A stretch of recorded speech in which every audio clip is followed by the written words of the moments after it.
Narinig ko na yan eh. Oo nga po, sige na tayo. Bakit ayaw niyo? Oo nga naman, mahal. Bakit nga ba hindi? Kinakampin mo ba sila? Hindi naman sa ganun, mahal. Sa tingin ko lang, pwede naman tayong tumuloy.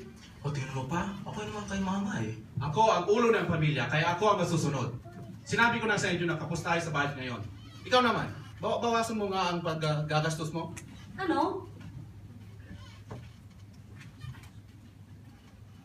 Kaya nakita natin dito mga kapatid na nawawala na ang kapayapaan ng pamilya. Nanganganib ang kapayapaan ng pamilyang ito. Ano kaya kung sa pagkakataong ito ay manalangin ang ama kahit nakapanalangin na bago kumain? Angkop na manalangin ulit sa ganitong pagkakataon para matulungan ni Jehovah ang pamilya na magpakita ng bunga ng Espiritu at maibalik nila ang kapayapaan. Tingnan natin kung ano ang mangyayari pagkatapos manalangin muli ang tatay. Amen.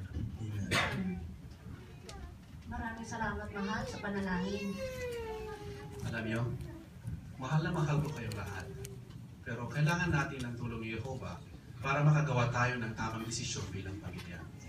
Mga anak, totoong hindi ako perfecto mama. Pero tutulungan tayo ni Jehovah para mapag-usapan ang mga bagay na ito ng mapayapa. Salamat pa. Alam niyo, natutuwa kami ng mami niyo kapag sinasabi niyo sa amin ang mga iniisip niyo. Rebecca, ano na ulit yung suggestion mo? Tingnan natin, baka pwede tayong makaipon na matuloy tayo sa ating bakasyon.